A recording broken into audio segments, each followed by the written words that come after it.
This is NHTV2, North Haven Government Television, a service of North Haven Community Television. The following program is brought to you through the support of the Town of North Haven. Now has EMD taking place in order to dispatch our triage and the calls. And since we have ambulances in town with radio communication directly with our PSAP, we can send the ambulances solo to 911 calls and not have to send a fire resource because we know that the call is being answered by somebody. So that's driven down our medicals in terms of how many medicals we would normally do. So 1,100 911 calls, again, we would typically have to respond to about half of those. Our CERT team are the unsung heroes of North Haven. This is an awesome team with incredible leadership that is, they're out at every single community event, large community event in town, the concerts, we're doing giveaways, incidents at the Clintonville. They're everywhere. Which is really good, and it's great to see a volunteer organization thriving like that. We continue to make improvements on our training tower. There were 2 Connex boxes delivered there just this week alone. We're going to start doing some live fire training in. So that's good. We're going to have the tower. We're going to have some fire training going on. There's some other improvements taking place there as well. As of June of 2022, the station at Montaluise is fully staffed company. That includes an ALS equipment on it, so paramedic-based engine company. That has completely changed our response times. As of next year, I'll be able to give you a pretty good idea on response time because I'll have an entire year that I can actually capture versus right now it's still fragmented with only 3 to 4 shifts up until June being able to provide that level of service. Perhaps one of the things we're most proud of in the last year is we've increased some awareness and some safety within the schools. Patrick Stark is awesome to work with, and so is the Board of Education. So in the last year alone, we've made a lot of improvements. Every single firearm system in the elementary schools was replaced except for one. The other one's going to get replaced soon. We're just waiting for a long break to be able to get that done. So all of the archaic fire alarm systems in those schools were replaced. If you drive by the schools, you'll see numbers on every window from outside the school. Every single window, every single classroom or room has a number, and that's because in our meetings with them and talking about different types of scenarios that could occur in schools, we want to make sure that if a 911 call originates from a school and somebody says, I'm in classroom 201, we know where from outside the school 201 even is, and we can see clear as day. We've continued to work on some technology with them, and just a few months ago, we trained over 700 licensed providers in Stop the Bleed and CPR training. So we've got a great relationship going with the schools, and we hope to continue that into next year.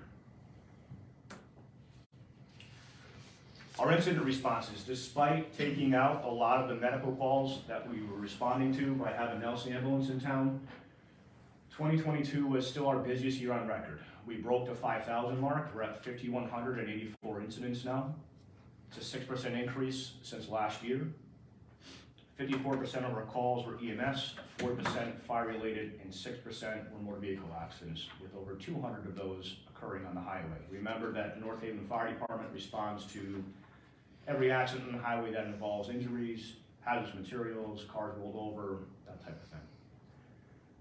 25% of the time, there were multiple calls occurring at any given time. What that means is we talk about number of firefighters on a shift.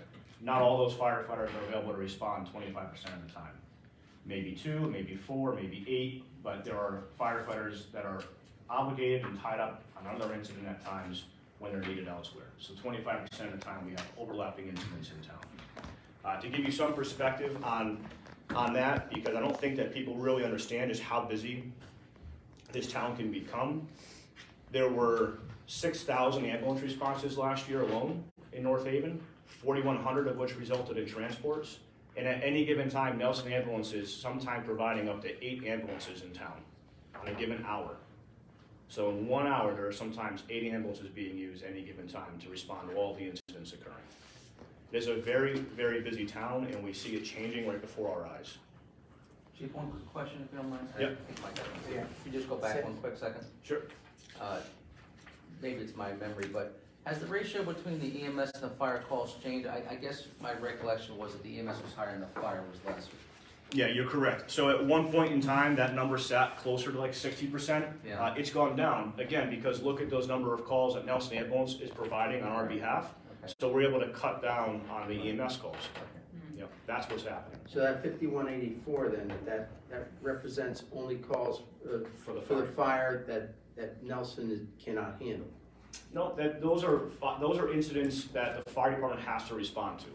There's 1,100 other incidents that Nelson Ambulance is responding to, aside from this. Okay, Aside from that's what I meant to 5184. say, okay. Yeah, my general question is, I believe last year we did receive the PowerPoint file on this. Sure. Or in print or whatever, just Yep, we'll get it. rather than us taking notes on every single thing that's You'll up have it. there. You'll have it I as we just- finish up today. Thanks, Paul. Yep. Beautiful. Let's go over the volunteers, which we continue to talk about at fire commission meetings. We are seeing the volunteer numbers continue to decline. It's happening everywhere. It is not a problem unique to North Haven at all. It's occurring statewide, it's occurring nationwide. At present day, we have 10 at West Ridge that are active and 3 probationary, 5 at Montauk with 3 probationary, 9 at Northeast with none in the works. That puts our present day roster, as we sit here today, at 30, with 24 of which are qualified. At one time, there were 105 volunteers in this town. Much like every other board that even meets once a month, that's struggling with attendance. Imagine volunteer firefighters who now have to attend at least 2 drills a month. And on top of that, at any given time, drop what they're doing and respond to incidents. It's just not feasible. We're hitting that apex point right now with the calls that we're asking the volunteers to respond to, where it's no longer, for lack of better words, exciting and fun for them, which is what they're usually doing it for. They're doing it because it's something they're looking to fulfill, but it's becoming an obligation that's becoming hard for them to fulfill because the call volume for the volunteers is becoming so high, it's becoming a burden for them. One of the reasons why we're seeing the volunteers numbers kind of go down, in some exit interviews I'm having with them on the way out, they're saying to me, Chief, there's just too many calls. I can't keep up with it. And when we can't get the engines out, we feel terrible about it, but there's just nothing we can do. And they're starting to really become upset by it. And I don't blame them, but it's just sheer numbers alone that's making that really hard for them to provide. If we look back to even fiscal year 18-19, there were 51 in the roster and 37 qualified. So we are continuing to see it decline. And again, we're doing everything we can to recruit and retain volunteers. National open houses in the schools. We have an Explorer program, which we're continuing right now, where we're targeting those youths between 14 and 18 years old. There's really very few things that we haven't tried. And if I look around at surrounding towns and all they are trying to do as well, there's not going to be some idea we're going to come up with that's going to be unique to the state or to the nation that's going to fix this problem. It's just here with us to stay. Look at COVID. COVID had an impact. Certainly volunteer firefighters are not going to keep putting themselves in environments where they can risk getting COVID. We're going into people's homes all the time. We're going into accidents. And it's definitely taken a toll. So it's something we have to keep an eye on as we continue to move forward. Chief, quick question about the number of fire calls that you've received. Mm-hmm. In the past, you've actually given us some statistics on the number of structure fires per year in the town. Yep. Even if you don't have them here today, do you think you could provide this? Sure. I believe it was 25 building fires last year. I have it in my notes here. Okay. 25 building fires. And that's typically what the volunteers would be called to? They're called to hundreds of incidents, not just that. So they're called to motor vehicle accidents as well? At times, Okay. depending on the nature of the motor vehicle accident, commercial fire alarms, carbon monoxide alarms. And remember, those 25 building fires are building fires that ended up being a building fire. In other words, there's hundreds of incidents which are dispatched as a potential for a building fire, and it ends up being, let's say, a room and contents, food in a stove that was isolated to the stovetop or the kitchen. Right. There's hundreds of those any given year. This is 25 full-fledged building Right. fires, house fires. Yeah, I'm just trying to Yeah. get a sense for, what could a given engine respond to by themselves Mhm. versus those in which, it would be a multi-alarm. Yeah, fire. so the volunteer to dispatch are 25. hundreds of calls a year. It's not the 25 building fires. I see. Those are just what's resulted. Mhm. Getting into the operational budget lines, you're gonna find, able to kind of hear in the background here, the last couple of budget presentations, these are all gonna be inflationary driven. Office supplies is simply stationery, it's printers, it's things like that. It's the fact that our fire marshal's office is getting more and more involved in some projects and some permitting process and some paperwork. Water, it's the domestic water use. We have 4 stations. That's something I need the board to remember, is we're talking 4 buildings that are independent of each other that we need to continue to pay utilities for. So office supplies is pretty self-explanatory. Water is domestic water use. Heating plant maintenance. Believe it or not, the fire stations are all 10 years old already. Time flies, right? Time flies. So at 10-year mark right now, we're starting to see some of the things that were installed starting to fail. The other thing to keep in mind is, one of the, sometimes the downside of the bid process is that the low bidders sometimes are also proprietary systems. And so while you pay a low cost up front for a system, you pay a higher premium for the lifetime of that unit, because now if it breaks, you have to call that company in to fix it. There's companies out there that are notorious for this, furnaces, air conditioning, particularly those types of systems. But even alarm systems are notorious for that. And so when our heating and our heating plant maintenance line, we're looking at it right now saying we've got to start working on some HVAC units and so forth, and making some repairs and sometimes some replacements. Electricity, looking to increase, again, inflation driven. We all know, we see the articles in the paper about UI and how much they're going up. We have UI bills that we have to pay for each of the 4 stations. The next line is the fire inspector, fire investigator line. Looking to increase this line by $50,000. This would bring the line to a total of $150,000. This is what the line was originally at when we first created this line. We dropped it down to 100 because I was not able to find staff and I felt comfortable enough to do this type of work. I need you to think about the plan review and the fire inspectors for a minute. When we ask these individuals to review plans for a building, if there's errors made, we're stuck with those errors for the lifetime of that building. From a liability standpoint, it's enormous. From a public safety standpoint, it's enormous. So we wanted to make sure that we had the right staff identified, and to be honest with you, having this never been done before, remember, we weren't in buildings doing inspections for decades. So this isn't something that within a year we can turn a switch on and say, okay, we're ready to go. We know every building we have to go inspect. We had to start to create that inventory and that list because it had never been done before. We need to continue to put personnel in that office in order to continue with the various building construction projects in town. I know the building department is looking for an increase because of the same exact thing. These new buildings that we're putting in town, and let's face it, even through COVID, it didn't really slow down much, but we need to have people inside those buildings every single week, looking at it, making sure that it matches the plans exactly. If they don't, we need to meet with contractors. This is hours and hours and hours worth of work on any given week. So this is these are bodies, these are individuals. These are bodies. Are they employees or contractors? We currently have 1 full-timer and 1 part-timer, and this is gonna cover the part-timer. So this is what I would consider the fire marshal's office. We can't break up the fire marshal's office into who does inspections and who does investigations and who does plan review. It's an office in totality. The last thing we wanna have is if somebody's out, well, we can't do it that week. No, we don't run the office that way. Everybody kind of oversees each other, kind of cross-works with each other. The office is incredibly busy. Even with this, we're gonna be at 1.5 bodies for our fire marshal's office. That is still incredibly low compared to our surrounding communities with 2, 4, and 6 people in our fire marshal's office alone. So we're gonna be at 1.5. I'm sorry, you said we had a full-timer and a part-timer, and you said this will cover the part-timer, so what? The 50,000 will cover the part-timer. So we had a full-time and he's adding a part-time. Correct. Oh, so we are adding that, Yep. yeah, okay, thank you. That's what he's proposing. Right. Yeah, though, that line was formerly listed as consultants in the current. It wasn't, I didn't think it was appropriate to leave it listed as that. It was a little too vague. So we listed it as this because this is what these individuals are doing. So will these individuals have a W-2 or 1099? 1099. Oh, So they're consultants. So they're subcontractors? Yes. Oh, So they- okay, so I they was are wondering why consultants. they weren't showing up in the Not- employment table. Not part-time workers. Correct. Okay. Correct, okay, Yep. so. Part-time hours. Should be. Yeah. So, just related to this, Chief, you are the fire marshal, Correct. correct? And one of the two deputy chiefs is the deputy fire marshal, correct? Not any longer, no. Not since retirements occurred.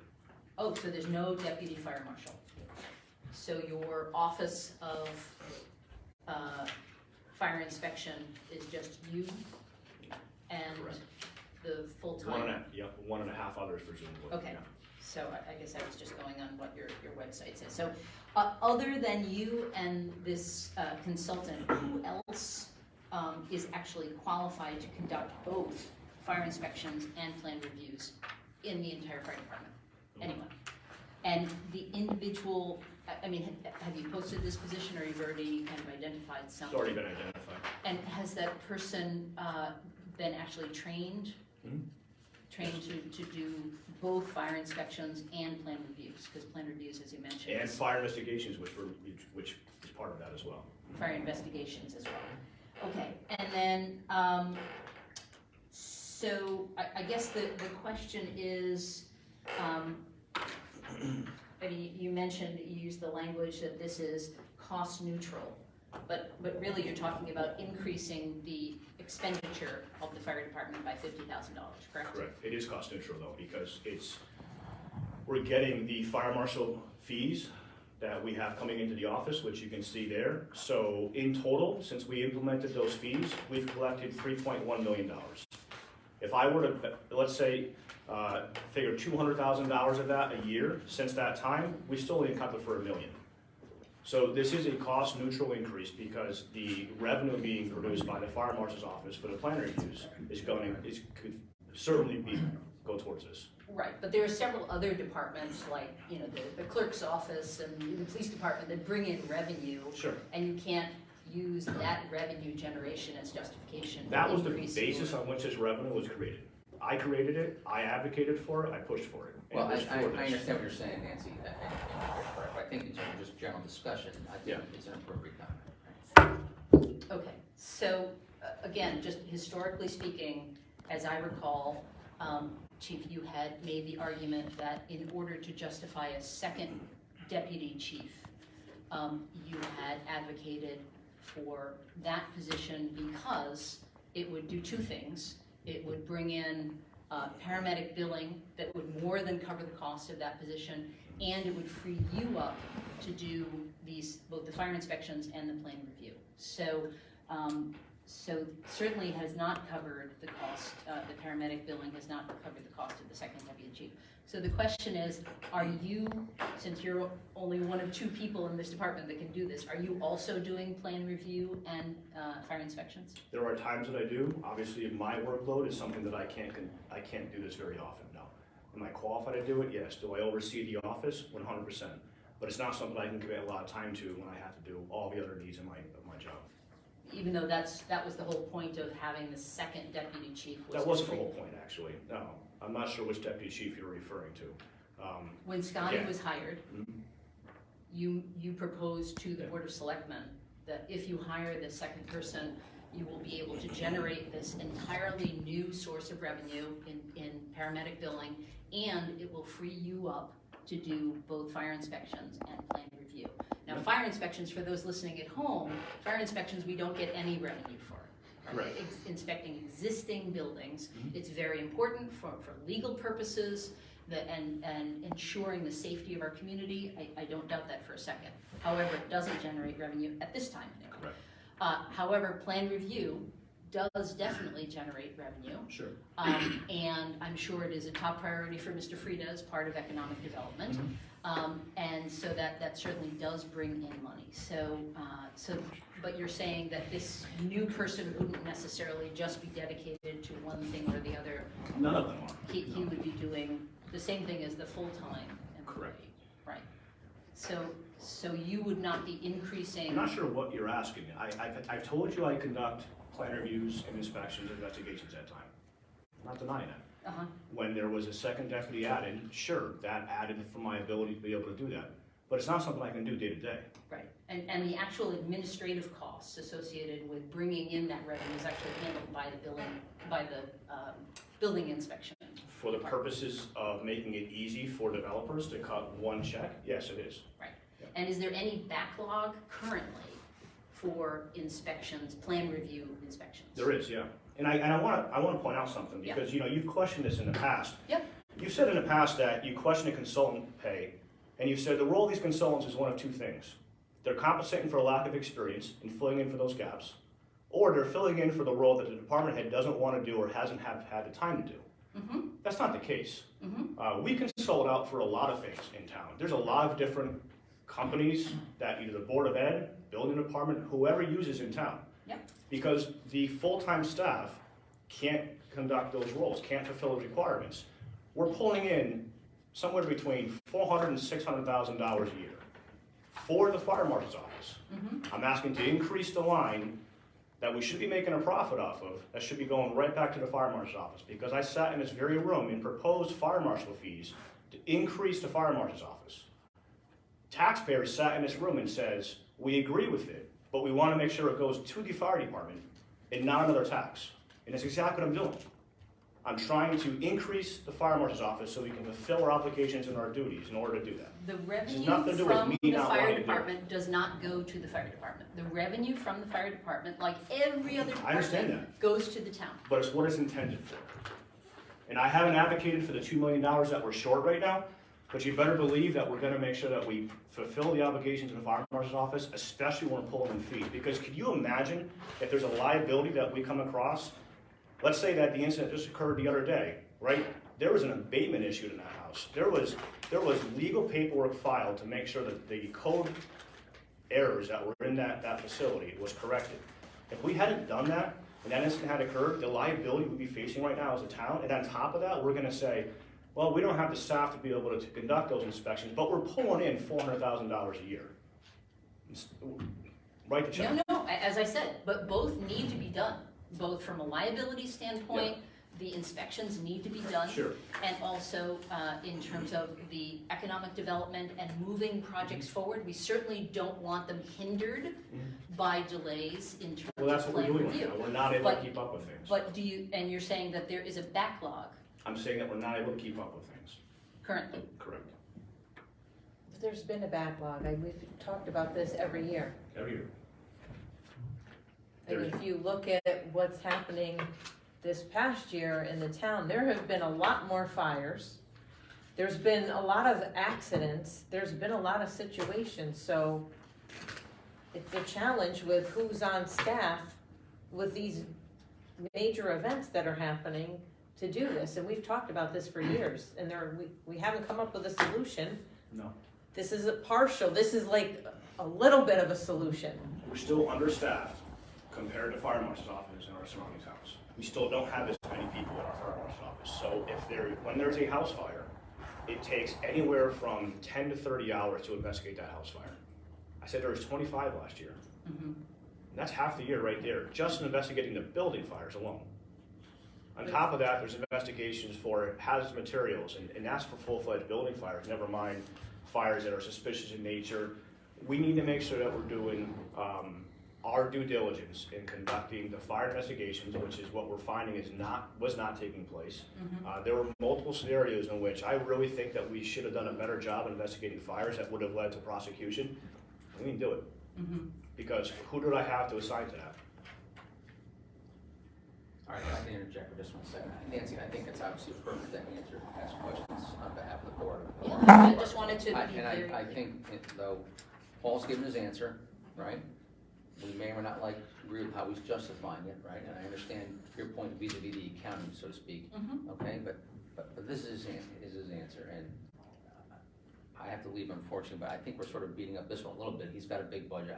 My personal feeling is we should move on to some other lines. Yeah, he's identifying areas of need, and I think you're communicating it to us the way we want. So thank you for bringing everything to our attention, the good, the bad, and the ugly.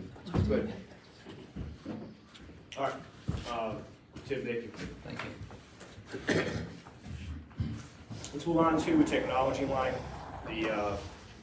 This line was increased last year because I had mentioned that the fire incident reports that we have to complete and send into the state and into U.S. Fire Administration, the program we were using all along was being sunsetted after we went to that in 2000. So after 22 years of service, it went away.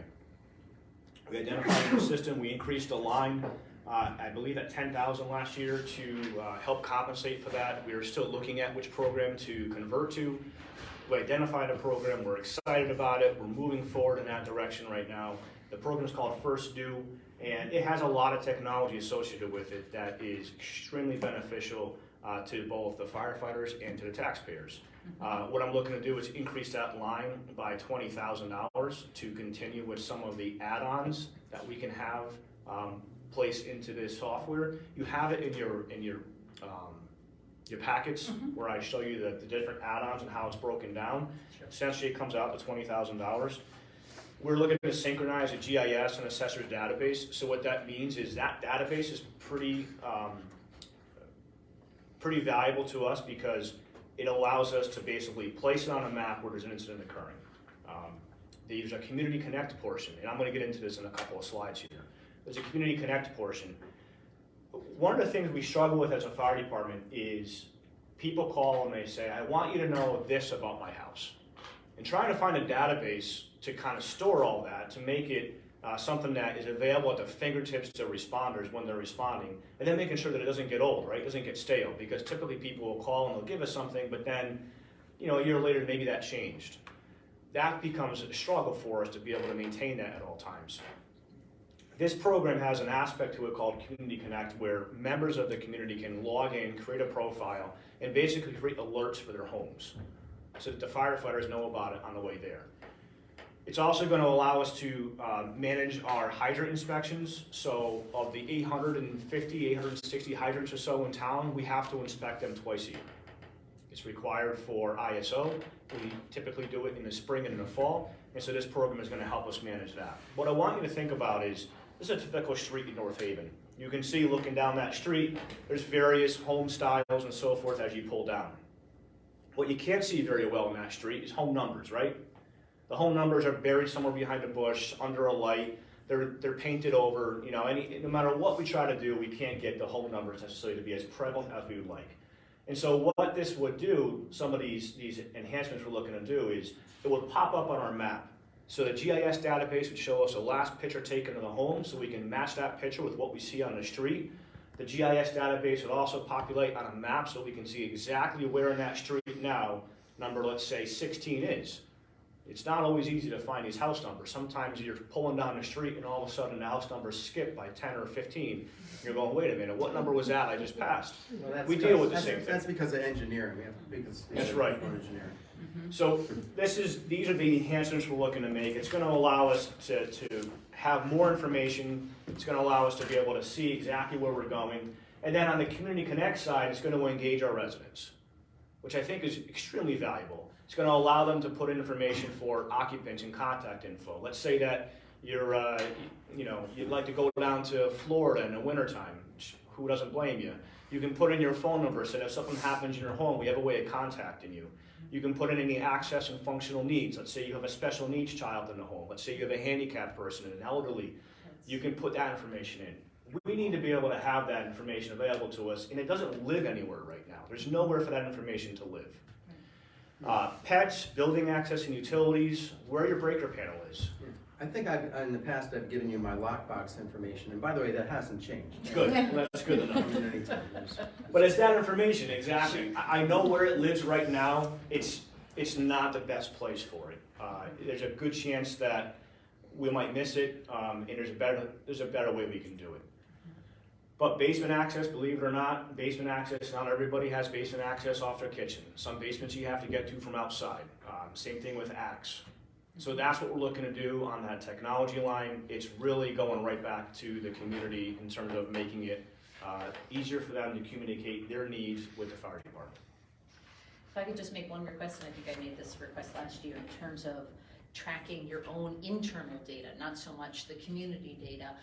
If you could, since you're starting with this new system, if you could put it on the fiscal year as opposed to the calendar year, I think that would align it with the rest of the budget? So we've talked about that before, we don't report anything else financial year. Everything that we do for CAFA and for anything else is all calendar year driven. The last thing I want is two different sets of data out there, so we're gonna stick with the calendar year for now. I see. Okay. Operational line wise, medical supplies need to increase by $20,000. This is really goes back to, again, it's inflation-driven expense. The cost of medications continues to rise. We see it even in our homes, so imagine what it's doing on the medical side as well for us. So we work with multiple vendors.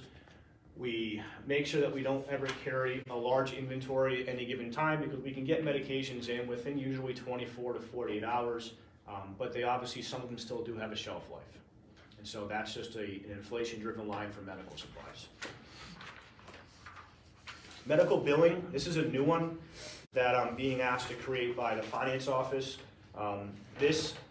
Remember that for the revenue that we are taking in on the EMS billing, we pay roughly a 10% fee for that, so that somebody can manage that billing for us and work with the insurance companies and bring in revenue for us.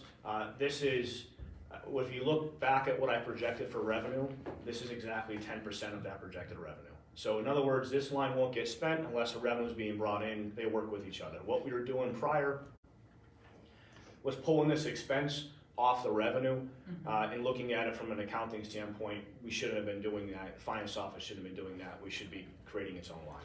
This is that paramedic QM. Correct. Yeah. Same thing. Yep. Yeah, now that line is not yet included on your It's request not. for business. It was always just pulled from the revenue, and it needs to come out of its own expense account. So it's a request to add another line item. I think it's been added to our current reports. It is. It's already in there in your Yeah, munis for reports. the current fiscal year.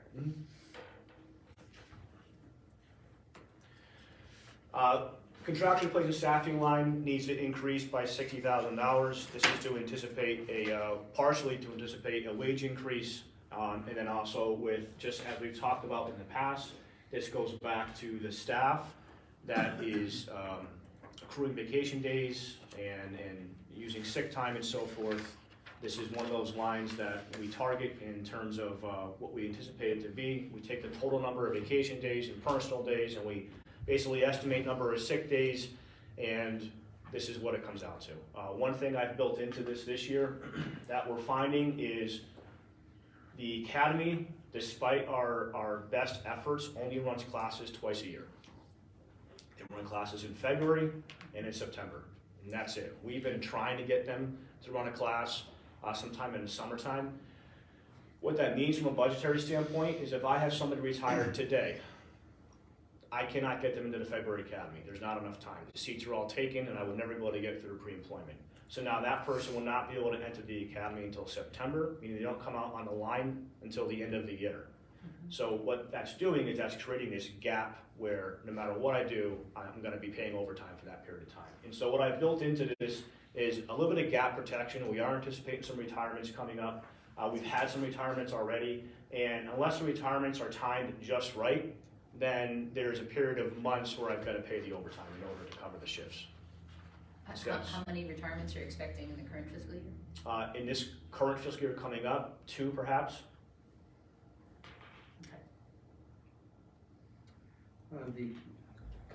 The contractual replacement staffing line in the current budget is projected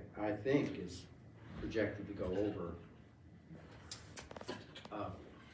prior to this, or is it inclusive of this $60,000 increase? No, this would be in addition to what you have on your nursing course here. Yeah. Keep in mind, we talk about this as well, that line, our fiscal year brings us to the end of June, as you know, but July and August and December are the busiest months for overtime. December. Right. Yeah. December crushes us because everybody has time they have to use or they lose it, and so December crushes us. Okay. As we move forward the next 6 months, it shouldn't be. See some lower numbers, okay. Yeah. Thank you very much, because I do remember December is always high. Yep. based on, if December's number was consistent throughout the year, Oh, we'd be, yeah, you'd be at 1.4 million yeah. on that, for that, instead of the 887,000, or whatever it is. Okay, thank you very much. Yep. So related to that, the contractual replacement staffing, only because it's included in your write-up, I just wanted to confirm, currently there's a chief, 2 deputy chiefs, and then 42 unionized positions, meaning 4 captains, 5 lieutenants, and currently 33 firefighters. Is that correct? Sounds right. Okay, and so as a result of that, in 3 shifts, you have 8 firefighters, 1 lieutenant and 1 captain, and 1 shift where you have 8 firefighters, 2 lieutenants and 1 captain. Is that right? Because there's there's 5 lieutenants. Now there's 4 because of a promotion. There's 4 shifts. As of this year, there's 2 that have 11 and 2 that have 10. Yes. So I guess I'm trying to understand, so there's only 4 lieutenants and 4 captains? There's still gonna be 5, we're gonna carry 5, there's 4 actually working. The other lieutenant is on military leave, Oh, okay. which is why that 5 number even appeared in the first place. Yes, because of that. because he came back, Correct. and now he's back on military leave. Okay, so we're back down to 4. You'll see 5 reflected on the employment table because we have to carry that position, it's required for the military, but in practice, we have 4 right now. And that will be for the whole next fiscal year? For a whole next fiscal year, no. Not for a whole next fiscal year. We're expecting him to come back towards the end of 2023, beginning of 2024. But we don't know Okay. for sure. Okay. And again, what you had talked about last year was in the ideal world where you had this 11 per shift for all 4 shifts, you were talking about possibly saving as much as, I think you said, $360,000 If all in this 4 contractual replacement staffing, right? Of course, you only have 2 that have 11 per shift. Right. So you're still expecting, and I know you only have 6 months worth of data, but you're expecting in a year that you would have saved 180 then? That's already been written into this. So I've taken the 180 off of the increase and have pulled it back. So the projection that you see right now with the $60,000 included factors in the 180 savings. Savings. And so there's a savings and then there's an increase. after Correct, the because savings. 2 of the shifts have 11, and they only had 11 as of a few weeks ago, because we went live with it in January, mid-fiscal year. They won't be out of the academy again now until June, July. So they'll become 2 11-man shifts, functioning 11 firefighter shifts as of the beginning of this fiscal year. I see, so the cost is there, but not the Correct. bodies. If those 2 bodies, people let's weren't say. there, this line would have been substantially increased. Yeah, 11 availability, 11 scheduled, but 10 is the Minimum. Right. So the 11th does not require replacement. Correct. That shows in the savings from last year to this year, and you're saying that there's an additional savings from this year to next year? Or are you talking that 180 was last year to this year? No, that 180 is now moving forward. Forward. So it's taken out of this. We're not gonna be able to take 180 out. I did increase it by, what would it be, 240? It increased by 60 instead. Very good.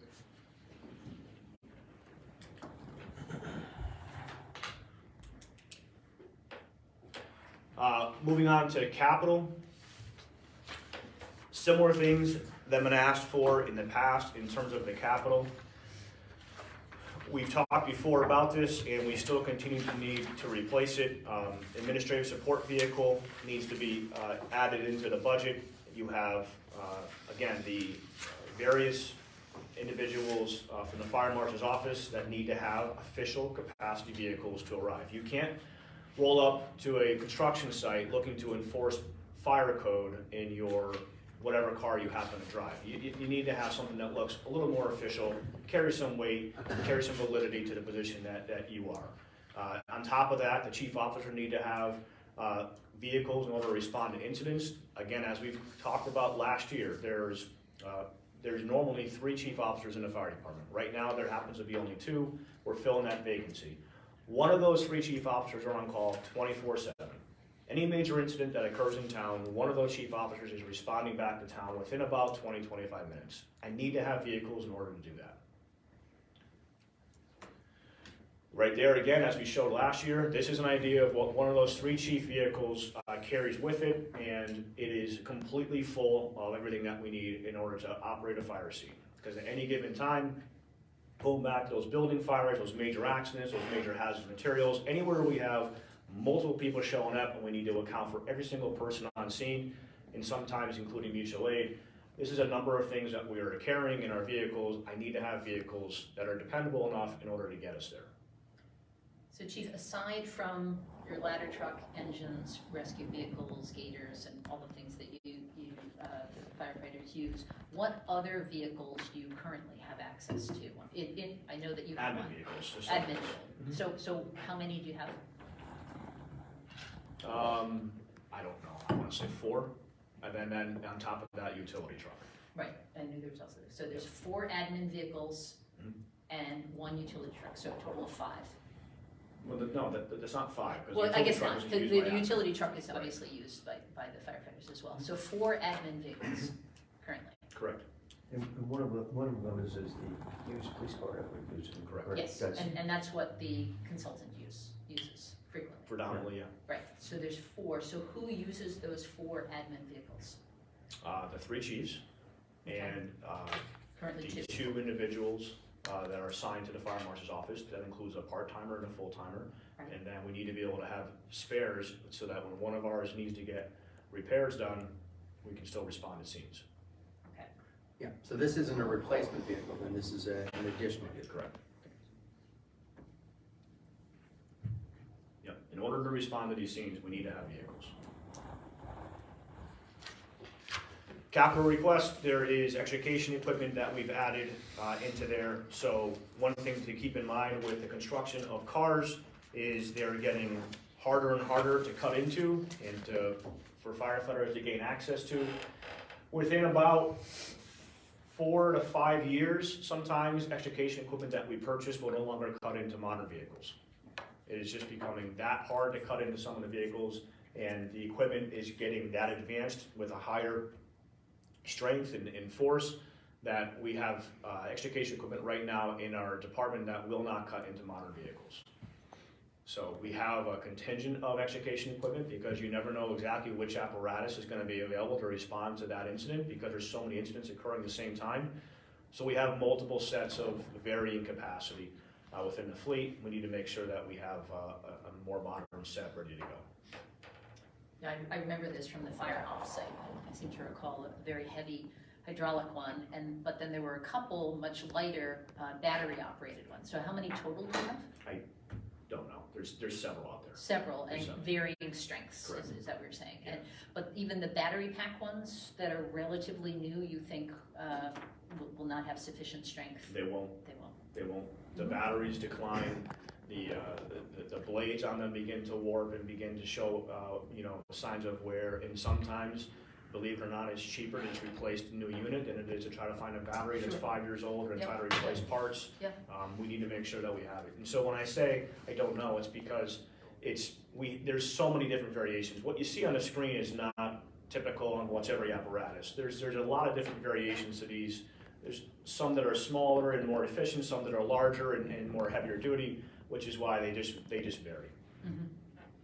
Those of us that participated in the fire ops this past year experienced that. Sure. And the difficulty in cutting into hinges.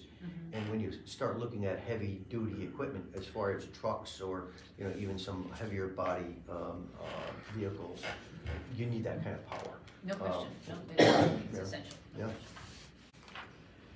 We need to consider the purchase of a Life Pack 15. Everybody will recall what that is. It's also in your packet with a picture of it, so we know what we're talking about. That is the big, heavy monitor that comes into every single ALS call. The shelf life on these is 8 years old. We have one that's going on 8 years old now. We need to make sure we have it replaced.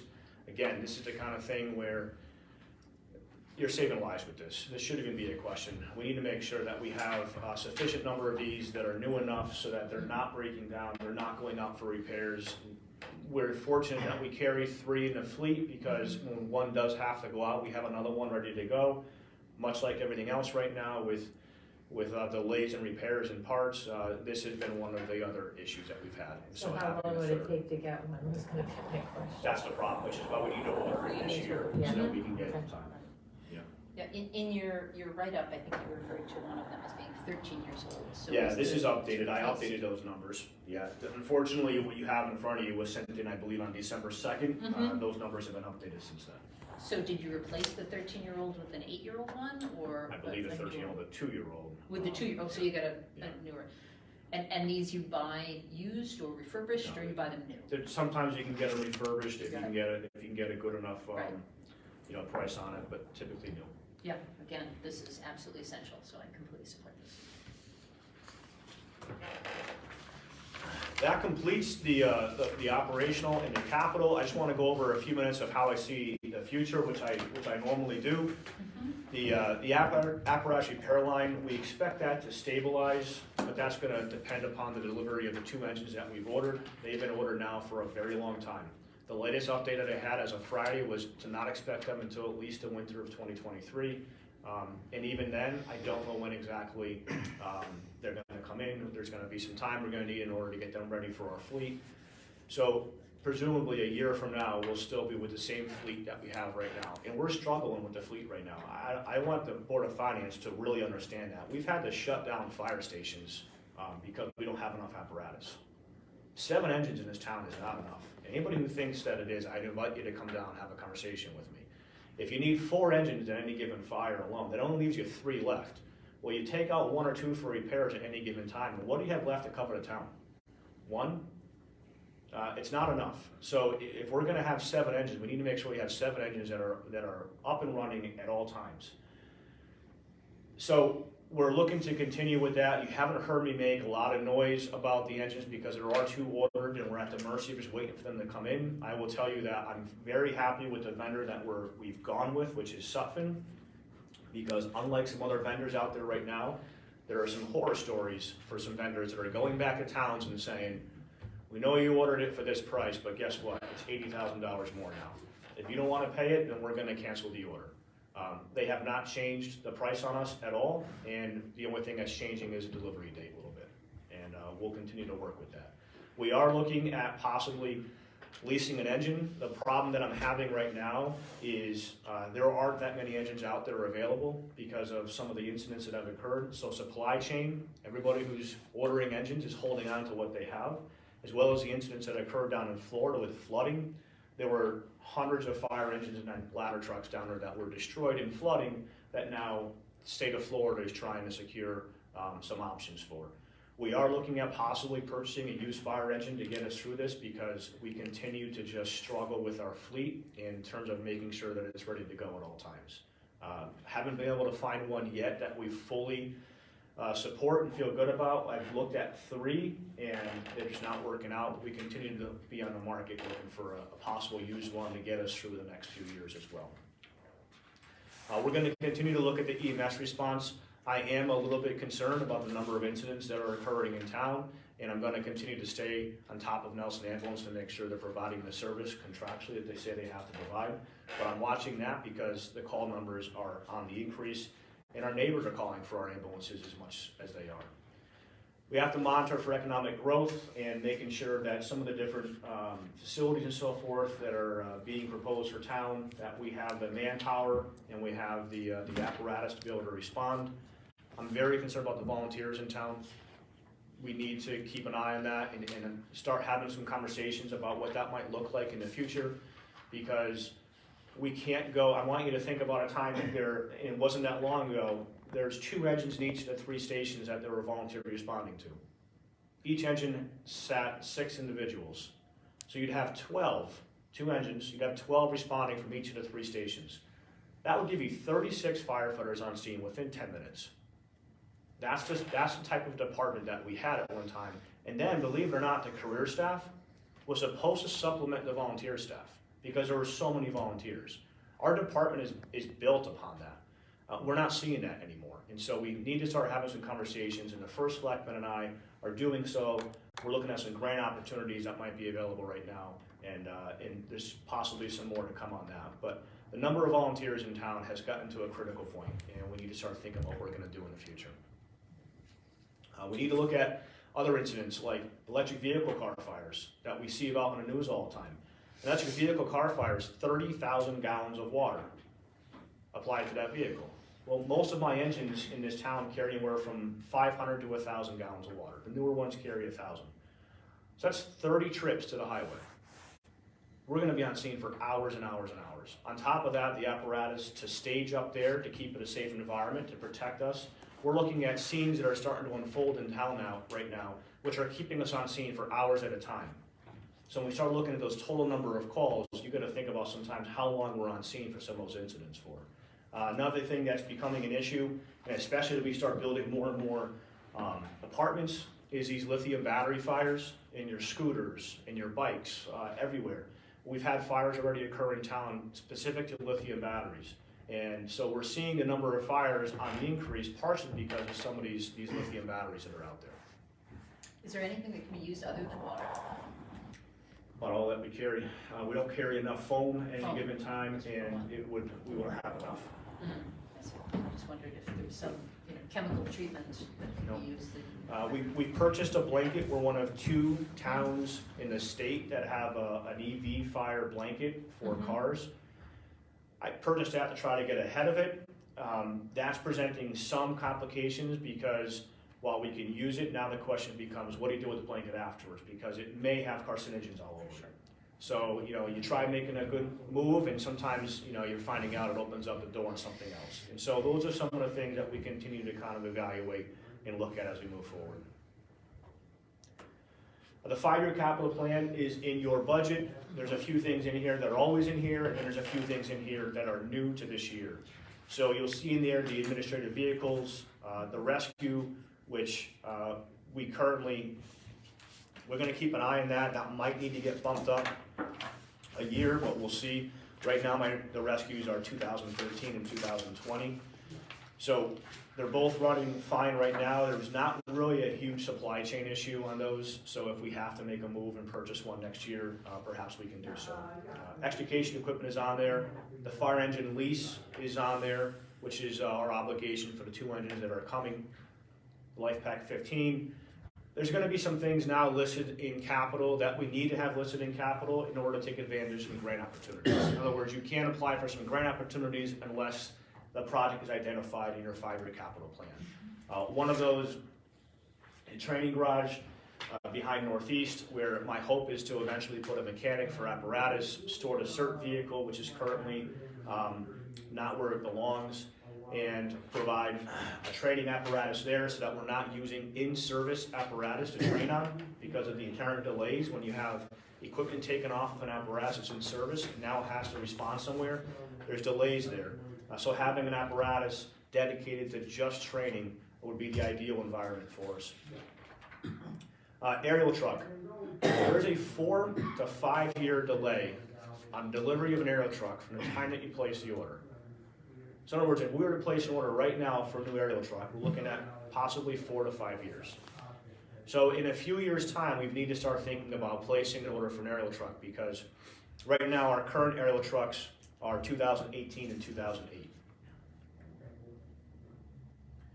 A brush truck is something that I've added in there. Again, looking at this probably for a grant, but we are having access issues with some areas in town where we've had to call surrounding towns for a brush truck a few times, and it's something we're keeping an eye on potentially where we might be able to acquire something of our What own. is Basically, a 4-wheel drive truck with a small tank of water and the ability to go off-road into the woods. All right. So Peters Rock, for example, not Oh, that yeah. long ago, was really hard for us to get to. We had to call multiple communities to help us with that because we couldn't get into the woods. Thanks for the explanation. A fire engine. Again, looking at our apparatus right now, which is why we're considering the possibility of a used one. We currently have a 23, a 29, and a 36-year-old engine in our fleet still. 2 of those will get replaced with what's coming in. Still going to leave Likely the 23-year-old apparatus, which is just gonna get quite old for us, and it's becoming unreliable for us, and so we're looking at possibly, if we cannot secure a used engine, possibly putting in for a new one for next year, keeping in mind that is also a 3 to 4 year delivery on engines right now. And Chief, how has the reliability then of the engines that you have acquired that have been used?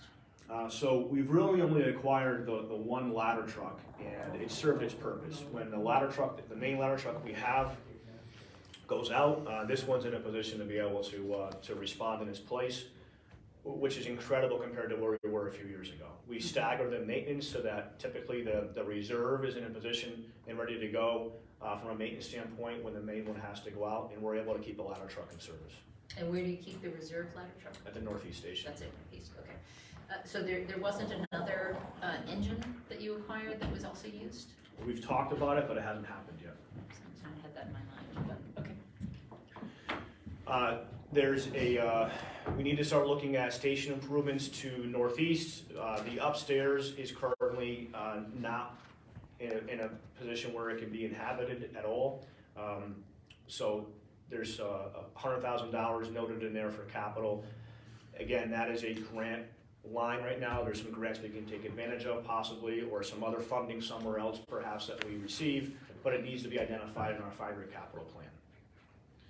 And then the training center hydrants, so we're fortunate, as I mentioned, that we have the burned buildings, Connex being built right now, and we have the 5-story tower at the training center, but we need water on site.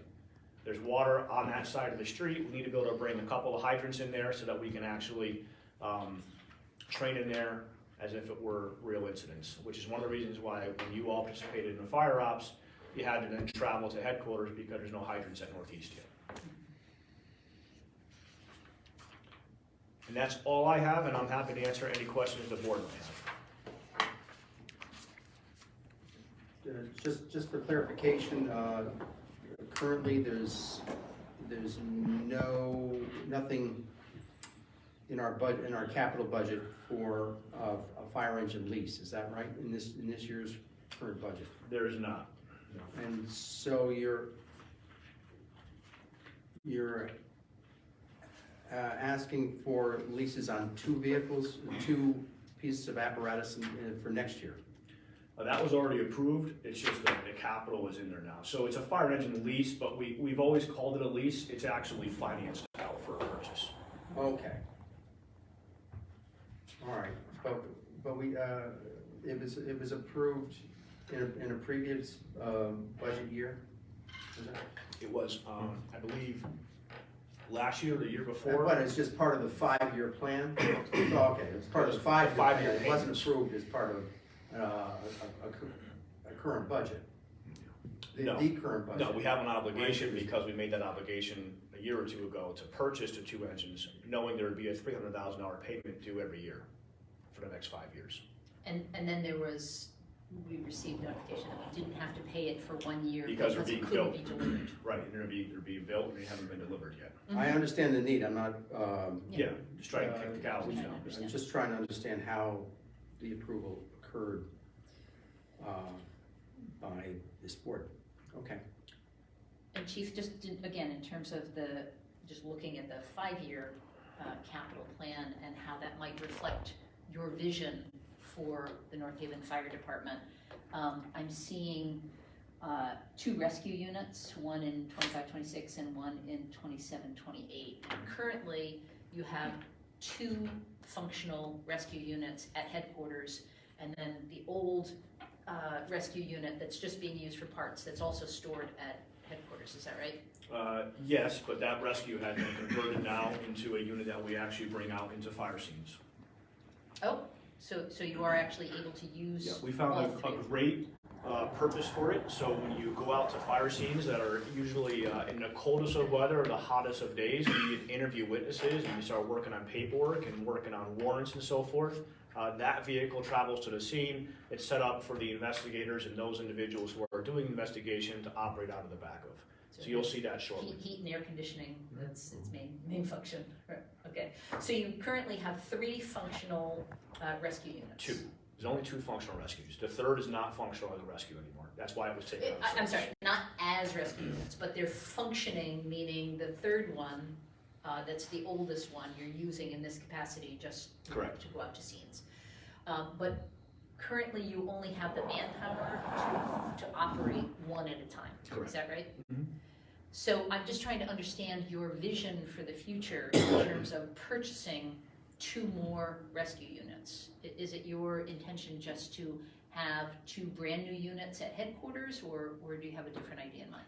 So we don't know how long the rescues are gonna last. So if you look at one of them, I believe I said it was what, a 2013 was one of them, and a 2020, I believe. Obviously, the 2013 is something we have to replace soon. But if you look at, and it's not the oldest one that we've repurposed. It's actually the newest one that we've repurposed. Sometimes the newer apparatus, there's so much electronics and so forth built into it that they're not as dependable years down the road. So we don't know. And again, this is a 5-year projection. I mean, next year those numbers may shift columns. You know, right now, I would say the next 2 years we're probably looking at 2 rescues to replace. I see, and they would be at headquarters. Most likely, yeah. Okay, I'm just trying to understand whether you have, a vision for an ambulance at Monowese or, perhaps someplace else. Because Yeah, we were that- talking about making Northeast habitable. Yeah, So, that hasn't factored into anything with the capital yet, yeah. got it. I have a question. So a lot of times we get aid from other towns. Are we getting asked for aid from here? And if you are, like, is it minimal? Is it a lot? Like, just trying to gauge, I see a lot of collaboration because of these big fires or these big scenes. Yep, so we provided mutual aid 16 times to area municipalities, and we received mutual aid 20 different times, and those are all building fires. So Paul and I talk about this every week, if not multiple times a week. If we look at the deposit and withdrawal of mutual aid, we are greatly overdrawn with the assistance that we've gotten this past year. And there will be a reciprocal factor where we're gonna be expected to catch up. Yeah, that's always the issue we have, is if you think about the volunteers, despite them trying the best they can, they're not able to respond to incidents about 30% of the time. So 3 out of 10 times, they're not assembling a response at all. 7 out of 10 times, they're assembling somewhat of a response. So whenever I send apparatus out of town to cover another municipality to respond to a fire, we're sending this staffed apparatus because, let's face it, if we needed help, we wouldn't want to wait and see if a town was able to assemble staff to be able to send to us, right? We need help right away. So we're sending our elements of our career staff out, and we're putting the volunteers on standby. But honestly, I cross my fingers every time that happens. And you can't forecast for that, so if you're sending, you kind of have a vision for the town, but you can't forecast when we're gonna need to help other people, so that throws an unknown into whatever kind of forecast that you're doing. And I'm just trying to make that point for other people that are, watching this, is that you can forecast, it's very hard, number one, but now we're giving aid to other towns and you can't predict that. And there's been a lot of building fires in the area. And that leaves us. Right, that leaves us vulnerable. You With less probably- personnel and equipment. Yeah, you're going like this. Right. when- We are, when that's you- exactly what I'm doing. And, I'm calling around to make sure that the volunteers are able to assemble a response. If they can't, then I'm calling in career staff to fill. But that's becoming an issue sometimes because, as we've talked about before, the newer generation of the workforce doesn't want to work more than they have to. That's just what it I is. know, It's it not is, I a know. shot at them at all. No. It's just what it is. It is. And so when you're calling them back saying, hey, I need you to come to work, they're not coming. No, I get that. I'm just trying to make a point Yeah. that this is a swag. And that changes, the variable changes depending on what's in the geographic area. I mean, we've asked for a lot of aid, so if somebody calls us, we can't say no. They've Right. helped us. Yep. And to your point, I mean, our whole mission is to deliver quality customer service to the residents and business owners of our town. So when we're providing mutual aid as a result of a payback, you know, if we can't do that, are we really fulfilling our obligation? So those are the kind of things that are really, really important to us, and manpower and equipment is necessary. Right, It's and those that- are the it's that things simple. that the public doesn't realize when, what you guys are doing. It's not just servicing this town. You could be called to service a neighboring town, just like they've come and helped us. Absolutely. So that's wear and tear on the staff, on the vehicles, and you can't forecast for that. Correct. So I'm just making a point. Good one, thank you. Good point. Okay, folks, I have Wait. to leave, so, Yeah, just yes. well, one quickie here.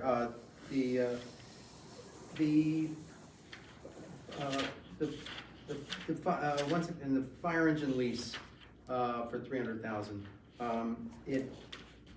It's not on the in our current budget as capital, and although the 5-year plan is a projection and an estimate, it's not, the 5-year plan is not a commitment to do something. So did you say those pieces of apparatus have been ordered? Yeah. They have been ordered. Now, are those the ones that are coming in late 2023? Yes. So you ordered them and they were never budgeted? We put money aside 2 years ago in this form, in capital. So if you look 2 years back, 2 years. there was money put down. It wasn't a 300 number, it was a little bit less because it was a down deposit to secure the order. Okay. This past year, there was nothing in there Okay. because we weren't gonna get them anyways. Thank you for that explanation. Yeah. Yes. And I'd just like to offer my personal condolences on the loss of Fireman Wertz. I know that was a tremendous loss for not only the fire department, but also for the entire community, and I'd just like to say. Thank you, I really appreciate it. Thank you for that. All right, are we done? Any other questions? Not today. All right, thank you. Thank you Nice so much. presentation, very nice presentation. Have a good day, everybody. Thank you, Sue. Okay.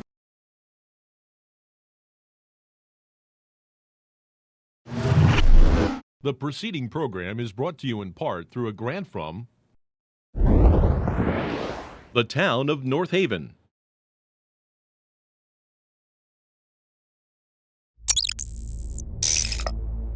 Watch town meetings or other videos on demand at nhtv.com.